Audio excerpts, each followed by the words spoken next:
नमस्तस्मै गणेशाय ब्रह्मविद्याप्रदायिने यस्यागस्त्याय ते नाम विघ्नसागरशोषिणे ध्याये स्थिरेण चित्तेन गणेशं सर्वसिद्धिदं बुद्धिप्रकाशकं पूर्णं योगिनां हृदि संस्थितं स्वानन्देशं गणेशानं महावाक्यस्वरूपिणं तत्त्वमस्याकृतिधरं सिद्धिबुद्धियुतं भजे.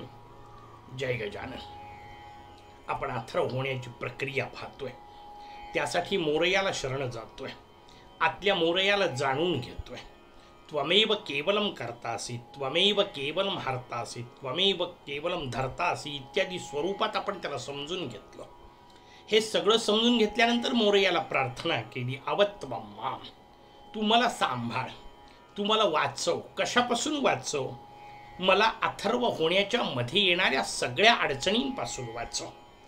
मी तुझ्या चरणाकडे निघालेलो आहे. त्या प्रवासामध्ये येणाऱ्या सगळ्या अडथळ्यांपासून मला वाचव.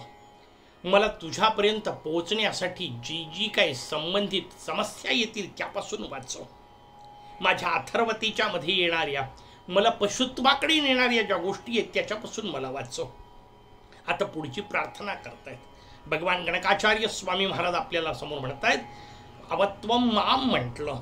पुढची विक्षटक सादर केलं. अववक्तारम, अवश्रोतारम, अवदातारम, अवधातारम, अवानुचानम, अवशिष्यम. 6 पद्धतीने वर्णन केलं. 3-3चे 2 गट आहेत, लक्षात घ्या. अववक्तारम, त्यानंतर अवश्रोतारम दुसऱ्या गटात, अवदातारम, अवधातारम दुसऱ्या गटात, अवानुचानम, अवशिष्यम दुसऱ्या गटात. 3-3चे 2 गट सांगितले. नुसते गट नाही आहेत, विकासाची एक रचना आपल्या समोर केली आहे. आंतरविकास आहे अथर्वशीर्ष, हे आपण समजून घेतोय. जो वक्ता आहे तो दाता झाला पाहिजे. जो दाता आहे तो अनुचान झाला पाहिजे. दुसऱ्या बाजूला वर्णन केलं, जो श्रोता आहे तो धाता झाला पाहिजे. जो धाता आहे तो शिष्य झाला पाहिजे. एक एक विकासाचा क्रम आपल्याला सांगितला. श्रोता असलो पाहिजे. आपण पहिल्यांदा तिथून सुरुवात केली. किंवा आधी वक्ता नाही आहे का? त्याचं उत्तर आहे ते श्रीगुरूंचं वर्णन आहे. श्रीगुरु वक्ता, दाता, अनुचान असले पाहिजे. त्यांच्याही विकासाची रचना सांगितली. अर्थात ते विकसितच असतात, पण ती रचना सांगितली आपल्या स्तराचा हिशोब करून. मी श्रोता असेल तर ते वक्ता असणार आहेत. मी धाता असेल तर ते दाता असणार आहेत. मी शिष्य असेल तर ते अनुचान असणार आहेत. हा सापेक्षतेचा विषय आहे. विकास माझा मला समजून घ्यायचा आहे. मला श्रोता व्हायचं आहे. आपण श्रोता आहोत का? तुम्हाला असं काय करता, ऐकतच तर आहोत. त्याचं उत्तर आहे समजून घ्या. ऐकणे वेगळी गोष्ट आहे, श्रोता असणे वेगळी गोष्ट आहे. ऐकायला तर काही जगभराचा सगळा गोंधळ आपण रोजच ऐकत असतो, त्याचा उपयोग नसतो. श्रोता होणे ही वेगळी प्रक्रिया आहे. ती प्रक्रिया समजून घ्यायची आहे. कशाला श्रोता म्हणतात? अध्यात्माच्या या उपासनेच्या साधनेच्या क्षेत्रामध्ये ज्या काही अजब गोष्टी होतात त्यातली एक गमतीदार गोष्ट तुम्हाला सांगतो. कीर्तनं असतात, प्रवचनं असतात, कार्यक्रम असतात. तिथे जाण्याकरता काही लोक निघतात. सहज विचारा, काय काका कुठं चालले? पटकन सांगितलं जातं कीर्तनाला चाललो, प्रवचनाला चाललो. हळूच विचारा काय होतं प्रवचनाला गेल्यानंतर. काका पटकन सांगतात, अरे जावं प्रवचनाला, तेवढ्या 4 चांगल्या गोष्टी कानावरून जातात. अद्भुत आहे ना वाक्य. कानावरून जातात, वरूनच जातात, आतमध्ये जातच नाहीत. उपयोगाच्या नाही आहेत, लक्षात घ्या. कानावरून जायचं नाही आहे, कानात गेलं पाहिजे. कानात गेलेलं हृदयात उतरलं पाहिजे. हृदयात उतरलेलं रक्तात भिनलं पाहिजे. आणि रक्तात भिनलेलं आचरणात आलं पाहिजे, तर ऐकलं. नाही तर केवळ शब्दांचे खेळ झाले. ती लहानपणी म्हण पाठ केली होती तसं होतं, नळी फुंकली सोनारी, इकडून तिकडे गेले वारे. हाती काहीच राहिलं नाही. अशी रचना नसली पाहिजे. ऐकणे शब्दाचा अर्थ आचरण. समजा मी आत्ता तुम्हाला वाक्य सांगितलं, रोज सकाळी 5 वाजता उठावं, ऐकलं? त्याचं उत्तर आहे आत्ता नाही म्हणता येणार. जर उद्या सकाळी 5 वाजता उठले तर ऐकलं. नाही तर केवळ शब्दांचा खेळ झाला. शब्दांचा खेळ नाही अपेक्षित, कारण त्यातून परिवर्तन होणार नाही आहे. त्यातून मानसिकता उन्नत होणार नाही आहे. माझा विकास होणार नाही आहे. आणि विकास करून घ्यायचा असेल तर पहिल्यांदा मला श्रोता व्हावं लागेल. मला ऐकायचं आहे, माझ्यासाठी ऐकायचं आहे. कायम लक्षात ठेवा, शास्त्र थेट तुम्हाला काहीच सांगणार नाहीये. कुठल्याही ग्रंथामध्ये कुठल्याही पुराणामध्ये थेट तुम्हाला काही सांगितलेलं नसतं. पुराणांची रचना ही अन्योक्तीसारखी असते. अन्योक्ती याचा अर्थ कोणाला तरी उद्देशून, ते तुम्हाला काहीच म्हणत नाही. रामायण चालू असेल ते रावणाला शिव्या देतील, जे काय द्यायचे ते. तुम्ही आहात का तुम्ही स्वतःला तपासा. महाभारत चालू असेल ते धृतराष्ट्राला वाईट म्हणतील, तुमच्यात बसलाय का ते तुम्ही पाहायचं. आपल्यातला हा धृतराष्ट्र, आपल्यातला हा रावण पहिले समजून घ्यावा लागेल, तेव्हा कृष्णत्वाच्या रामत्वाच्या दृष्टीने प्रचार आपला प्रवास होणार आहे. हा भाव आपल्याला समजून घ्यायचा आहे. मला आतमधली रचना समजून घ्यायची आहे. स्तोत्र, श्लोक, अष्टक, कथा माझ्यासाठी हे कळलं पाहिजे, नाही तर मोठी गडबड होते. मी म्हटलं तसं हे अन्योक्तीसारखं आहे. अन्योक्ती समजली नाही तर पंचायत होते. वर्गात मी अन्योक्ती शिकवतो, मुलांना शिकवली गर्दभान्योक्ती, गाढवाला उद्देशून सुभाषित केलेलं असतं. मी मुलांची गंमत करतो, म्हटलं मुलांनो काय आहे हे. मुलं म्हणाली गर्दभान्योक्ती. म्हटलं कोणाला उद्देशून सुभाषित लिहिलं. मुलं म्हणाले गाढवाला उद्देशून सुभाषित लिहिलं. म्हटलं गाढवाला सुभाषित कळतं का. मुलं म्हणाले नाही. म्हटलं तुम्हाला कळलं का. आता हो म्हणणं भाग आहे, लक्षात घ्या. कारण गाढवाला सुभाषित कळत नाही, पण लक्षात घ्या गाढवाला सुभाषित कळत नाही हे सुभाषितकारांना कळतं की नाही. हो, मग तरी त्यांनी सांगितलं ना. कोणाकरता सांगितलं. गाढवाकरता नाहीच सांगितलं. जे दिसायला माणसं आहेत पण वागायला गाढवं आहेत ना, सुभाषित त्यांच्यासाठी असतं. आपल्यातल्या अवगुणांना ते सांगतात, पण थेट उपदेश केला तर तो उपदेश विचित्र वाटतो, तो आपल्याला नकोसा वाटतो. म्हणून अशी मस्त रंजक रचना असते. अन्योक्ती पद्धतीने सांगितलेलं असतं, पण जे जे काय सांगितलंय ते माझ्यासाठी हे पहिल्यांदा मला कळलं पाहिजे, तरच माझ्यात परिवर्तन होणार आहे. पिंडी ते ब्रह्मांडी हा नियम आपण पाहिला. जे काय सांगितलंय ते माझ्यात मला शोधायचंय, आतमध्ये उतरायचंय. माझा श्रोता पहिल्यांदा झालो पाहिजे. मला ऐकायचंय, माझ्यासाठी ऐकायचंय. ही दुसरी अडचण लक्षात घ्या. असंख्य लोक ऐकायला जातात पण एक विचित्र पंचायत करतात. प्रवचनाला जाऊन बसतात, कीर्तनाला जाऊन बसतात, कथेला जाऊन बसतात. कथाकार काहीतरी सांगत असतात, व्यासपीठावरून वेगवेगळ्या गोष्टी सांगितल्या जातात. खाली बसलेले लोक स्वतः बसल्या बसल्या एखाद्या पोस्टमॅन सारखे सगळ्या गोष्टी इकडे तिकडे वाटत राहतात. हे काकाला लागू पडतं, हे मामाला लागू पडतं, हे आत्याच्या कामाचं आहे, हे मावशीसाठी सांगितलंय, हे ताईला, हे आईला, हे बाबांना, सगळ्यांना हा सगळं वाटून टाकतो आणि उठताना आसन झटकून उठतो. बरं झालं आपल्याला काहीच नाही सांगितलं. काय कामाचं असं ऐकणं. तासनतास ऐकाल, केवळ सात्विक करमणूक होईल.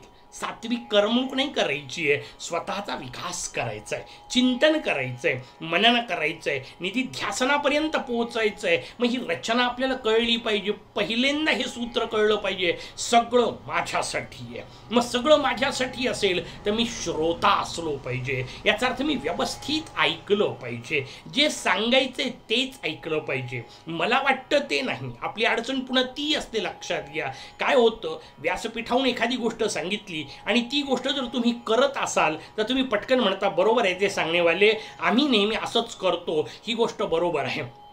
आपल्याला आपला अभिमान जागृत होतो, अहंकार जागृत होतो. पण समजा सांगणेवाल्याने अशी एखादी गोष्ट सांगितली जी तुम्ही नाही करत आहे, जी तुम्हाला जमत नाही, पटकन आपली प्रतिक्रिया काय असते, त्यांना काय लागते सांगायला, आमचं आम्हाला माहिती, म्हणजे आम्ही हे करू शकत नाही, हे म्हणून आपण मोकळं होऊन जातो. मला सांगा बदल कसा होईल. हे सगळं मला लावायचंय, माझ्या आतमध्ये मला श्रोता व्हायचंय, स्वतःला समजून घ्यायचंय, इतरांना सांगण्यासाठी नाही, इतरांसोबत बोलण्यासाठी नाही, माझ्या परिवर्तनासाठी समजून घ्यायचंय. आणि मग एकदा असा मी श्रोता झालो, मला ऐकता आलं, याचा अर्थ ते जे सांगतायत ते ऐकता आलं, मला जे पाहिजे ते नाही. आत्ता म्हटलं तसं त्यांनी जे सांगितलं, म्हणजे शास्त्राने जे सांगितलं ते व्यवस्थित एकदा मी ऐकायला सुरुवात केली की मग पुढचा रचनेचा भाग येतो, श्रोत्याचा दाता व्हायला पाहिजे.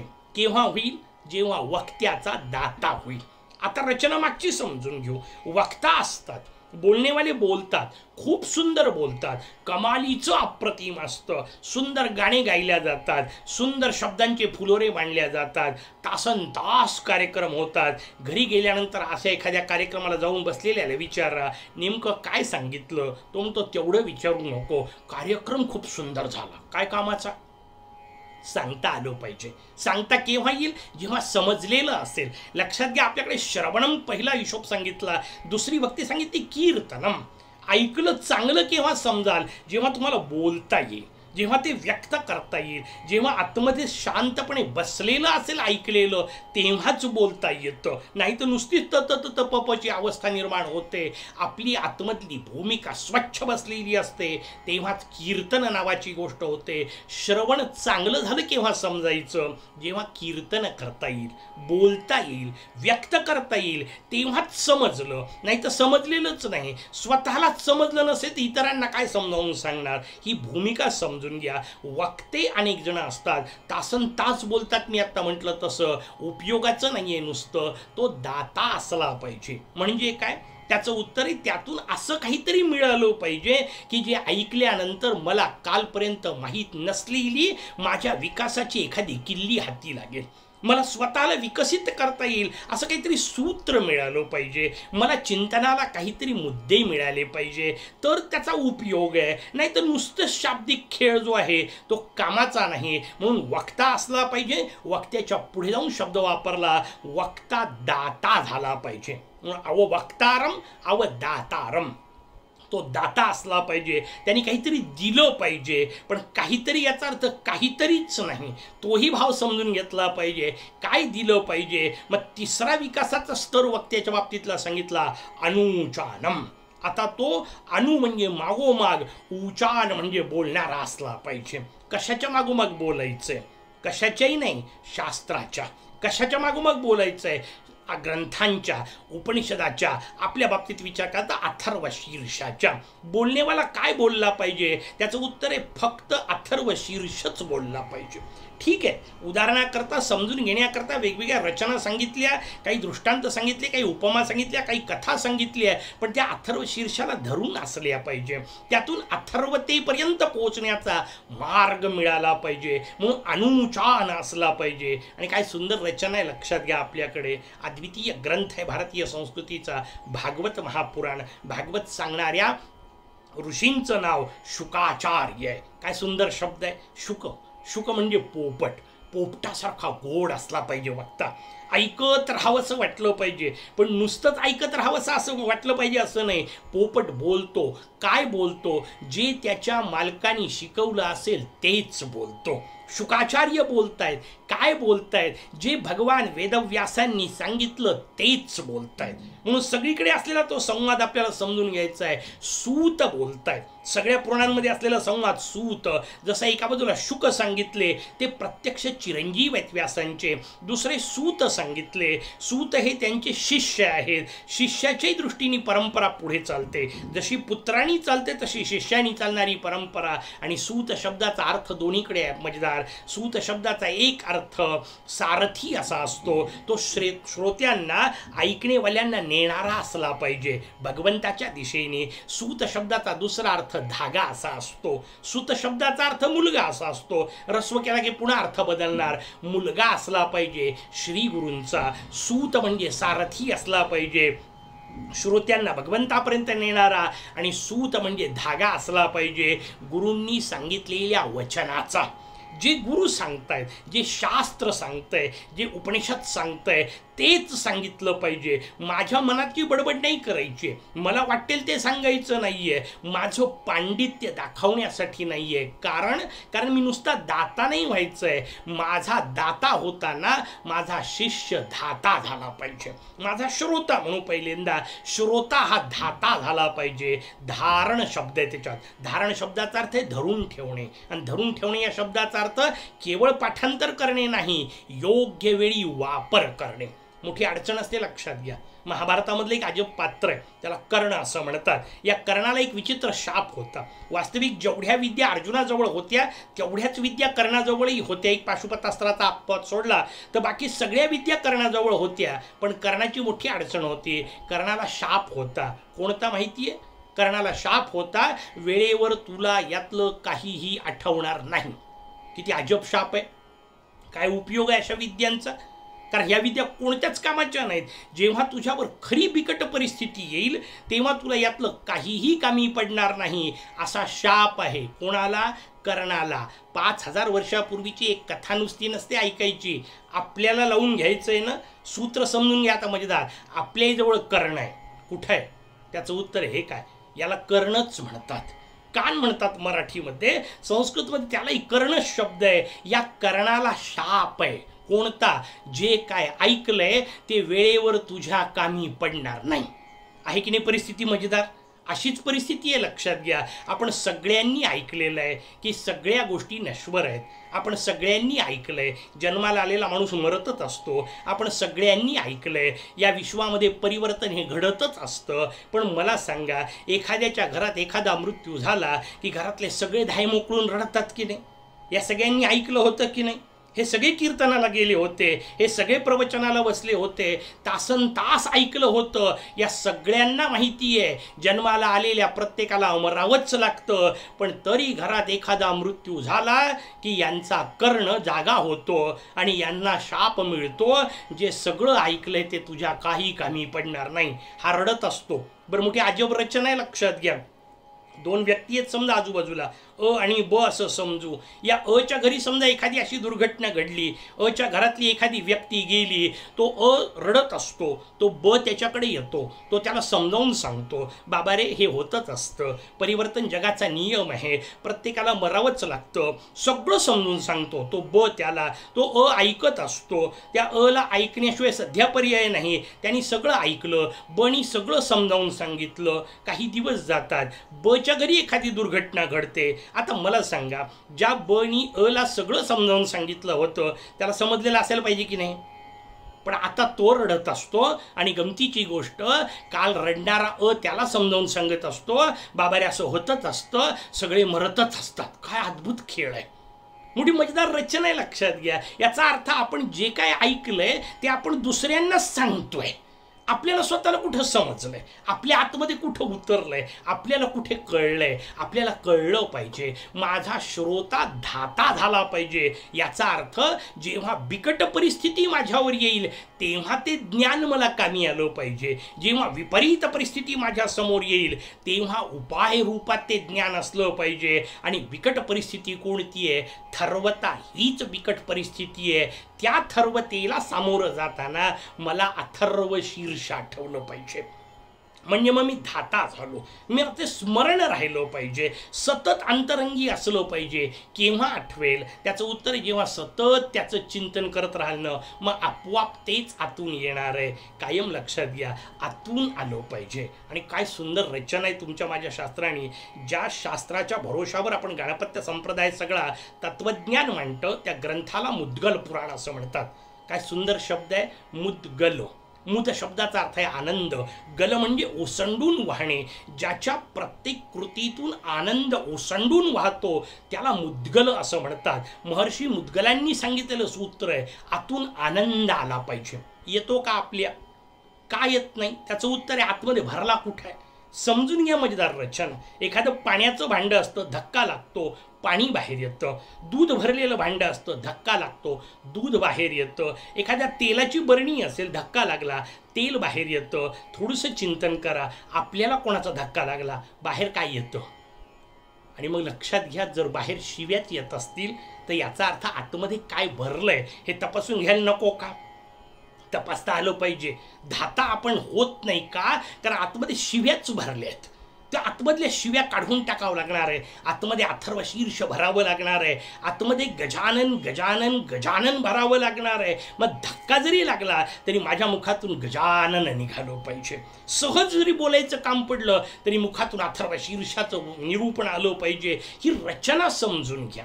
ती रचना व्हायची आहे, धाता व्हायचंय, स्मरणशक्ती व्हायचंय. ती स्मरणशक्ती तेव्हाच होईल जेव्हा मी श्रोता व्यवस्थित असेल, व्यवस्थित ऐकलं असेल तर ते आतमध्ये पक्क बसेल. मग दुसरा हिशोब झाला पाहिजे, श्रोत्याचा धाता झाला पाहिजे. आणि नुसता धाता होऊन उपयोग नाही, तो शिष्य झाला पाहिजे. कारण पंचायत असते, श्रोतृत्वाने एक अहंकार जागृत होऊ शकतो. अहंकाराची मोठी अडचण आहे, लक्षात घ्या. कशानेही येतो. म्हणजे मी 50 वेळा भागवत ऐकलं, मी 50 वेळा मुद्गल पुराण ऐकलं, मी 25 वेळा अथर्व शीर्ष ऐकलं, याचाच अहंकार. किती अजब आहे हा अहंकार. वास्तविक ज्याने अहंकार जायला पाहिजे त्याच गोष्टीचा जर अहंकार होणार असेल तर आता वाचवेल कोण? ती रचना समजून घेतली पाहिजे. का समजा साबणाने डाग लागत असेल, आता काढणार कशाने? तशी रचना ही अथर्व शीर्ष मी रोज म्हणतो याचाच अहंकार. अरे बाबा, अहंकार जाण्यासाठी म्हणायचंय, रोज म्हणतो याचा काय अहंकार करतो, पण त्याचा अहंकार होतो. आपल्याला ती रचना व्यवस्थित समजून घेतली पाहिजे. श्रोत्याचा मला धाता व्हायचंय, पण धाता म्हणजे अहंकार नाही धरून ठेवायचा आहे, त्यातलं तत्व धरून ठेवायचं आहे. आणि मग त्या तत्वाला धरून ठेवलं की माझा शिष्य होईल. कारण शिष्याचं मूळ लक्षण आहे शरणागती. मी त्या गुरूंना शरण जाणार आहे, जे मला अनुचान असलेली गुरु आहेत, याचा अर्थ जे शास्त्रानुसार सांगणारे गुरु आहेत त्यांना मी शरण जाणार आहे. त्यांनी सांगितलेल्या शास्त्रानुसार वागणार आहे, म्हणजे मला अथर्व होता येईल. बाकीचा भाग उद्याच्या भागात. तोपर्यंत जय गजानन.